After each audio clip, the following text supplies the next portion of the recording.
जय श्री राधे कृष्णा साथियों। मैं भी कृष्णा ज्ञान सहारा चैनल में आपका स्वागत करती हूँ। कैसे हैं आप? आपके अच्छे स्वास्थ्य और सुखद जीवन की मंगल कामना करती हूँ। आपके और अपने इष्ट देवों को कोटि कोटि नमन करते हुए, बड़ों को प्रणाम करते हुए वीडियो प्रारंभ करते हैं। साथियों, आज बात करेंगे तुलसी महारानी की। बहुत सारी वीडियो में आपके समक्ष तुलसी जी के ऊपर पहले भी पोस्ट कर चुकी हूँ, लेकिन आज की वीडियो में बताना चाहती हूँ कि तुलसी मैया को हम ऐसा क्या अर्पित करें कि हमारा वैवाहिक जीवन भी सुखमय हो जाए, विवाह के मार्ग में आने वाली बाधाएं भी दूर हो जाएं, धन हमारे यहाँ स्थायी रूप से रहे और कर्ज से हमें मुक्ति मिले। तो चलिए झटपट वीडियो प्रारंभ कर लेते हैं, लेकिन उससे पहले चैनल पर नए आए हैं तो चैनल को सब्सक्राइब अवश्य कीजिएगा और बेल आइकन का बटन जरूर दबाइएगा, जिससे आने वाली वीडियोस का नोटिफिकेशन आपको मिले सबसे पहले।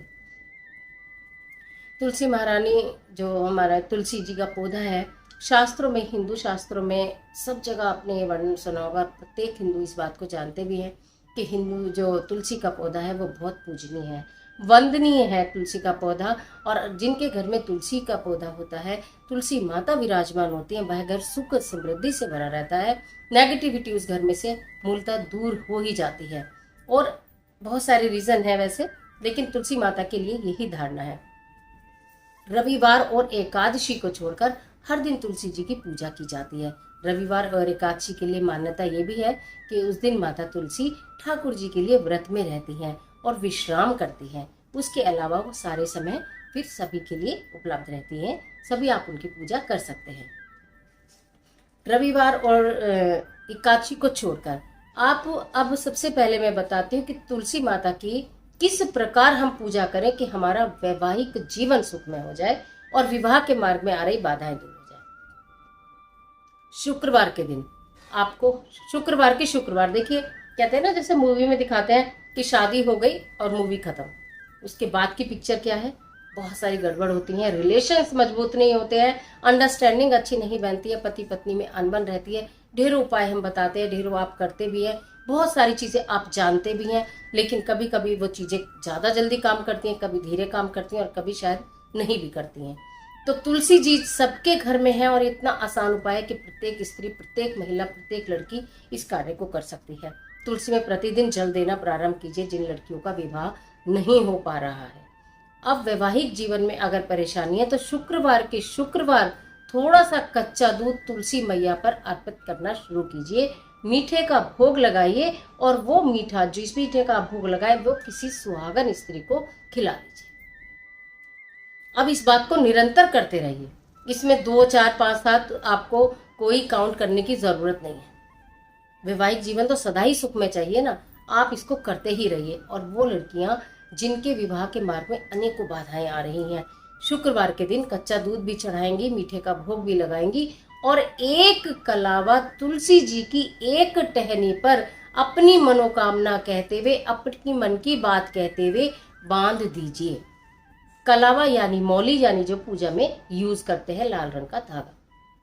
अपनी मनोकामना कहते हुए आप शुक्रवार के दिन तुलसी जी की एक टहनी में अपनी मन्नत का वो कलावा बांध दीजिए। तुलसी मैया से अपनी प्रार्थना करते हुए कि किस प्रकार का आपको घर चाहिए, किस प्रकार का आपको वर चाहिए, किस प्रकार की आपको वधू चाहिए, और ये सारी बातें कहते हुए तुलसी माता को प्रणाम कीजिए और अपनी मनोकामना कहकर वो लाल धागा अब बांध दीजिए।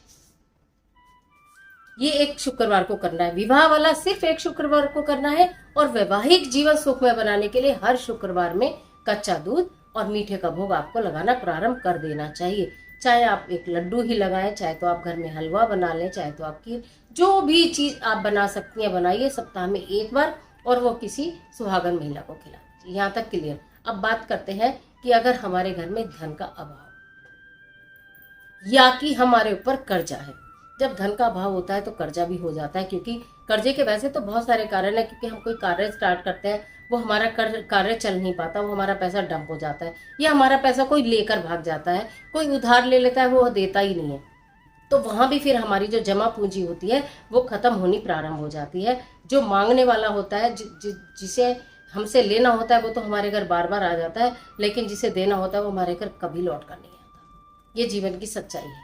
तो अब अगर कर्जा मुक्ति चाहते हैं तो आपको क्या करना है? एक पीतल का लोटा, छोटा बड़ा कैसा भी, इसमें कोई ऑप्शन नहीं है कि हम तांबे का ले लें या हम किसी और चीज का ले लें, नहीं, केवल पीतल का छोटा लोटा आप लेंगे पहले दिन उस लोटे को आप भरिए और उसमें 4 या 5 तुलसी की पत्तियां डाल दीजिए।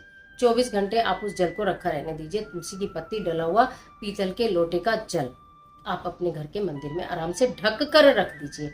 अगले दिन उसी समय, जैसे आपने सुबह 9 बजे आपने या 8 बजे या 7 बजे या 6, 5, 4 जितने बजे भी आपने वो जल भर के रखा है, प्रातःकाल अगले दिन प्रातःकाल उतने ही बजे उस जल को आप उठाइए। नहा धोकर उठाना है।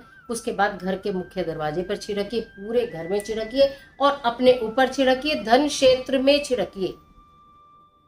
जहाँ आपका धन रखा जाता है, अलमारी हो चाहे कोई संदूक हो, कुछ हो, उसके ऊपर। ये नहीं कि आप उस तिजोरी को खोल के उसके अंदर छिड़कें, उसके ऊपर ही छिड़क दीजिए।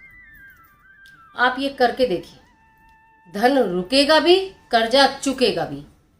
क्योंकि जब धन रुकेगा तो कर्जा अपने आप चुकेगा। कोई किसी का पैसा रखना तो चाहता नहीं है। आपके मन में ये भाव है कि मुझे ये कर्जा चुकाना है, मुझे किसी की बेईमानी नहीं करनी, चाहे मेरा दुनिया ने कितना भी पैसा मारा हो, मैं किसी का पैसा नहीं मारूंगा, मैं किसी के साथ बेईमानी नहीं करूंगा, करूंगी। तो ये उपाय निश्चित आपके लिए काम करेगा। करना प्रारंभ कीजिए। जेंट्स कर सकते हैं, बहुत अच्छी बात है, बहुत ही उत्तम बात है। और अगर जेंट्स नहीं कर सकते हैं तो घर की लक्ष्मी करें, महिला करें। और आपके पति के ऊपर कर्जा है या आपका व्यवसाय नहीं चल रहा, जो भी कुछ है, इस सुबह सुबह 8 बजे 7 बजे नहा धोकर आप इस कार्य को करेंगे। घर के सारे सदस्य होंगे, उनके ऊपर भी उस जल का छिड़के थोड़ा थोड़ा। इस जल को पीना नहीं है, घर के मुख्य दरवाजे पर छिड़कना है, सारे घर में छिड़कना है और अपने ऊपर भी छिड़कना है। उसी में वो समाप्त हो जाएगा। तो इस तरह से आप अपने वैवाहिक जीवन को भी सुखमय बना सकती हैं, विवाह के मार्ग में आ रही बाधाओं को दूर कर सकते हैं, धन को रोक सकते हैं, कर्ज से मुक्ति पा सकते हैं। इतनी चमत्कारी है तुलसी मैया की ये पूजा। तो इजाजत दीजिए, आज के लिए इतना ही। आशा करती हूँ वीडियो निश्चित आपके लिए बहुत उपयोगी साबित होगी। मिलती हूँ एक और महत्वपूर्ण वीडियो के साथ। तब तक हंसते रहिए, मुस्कुराते रहिए, स्वस्थ रहिए, मस्त रहिए, अपना और अपने अपनों का ख्याल कीजिए। वीडियो अच्छी लगे तो लाइक कीजिए, कमेंट बॉक्स में जय लक्ष्मी मां, जय तुलसी मां लिखना बिल्कुल ना। ईश्वर आपकी मदद करे।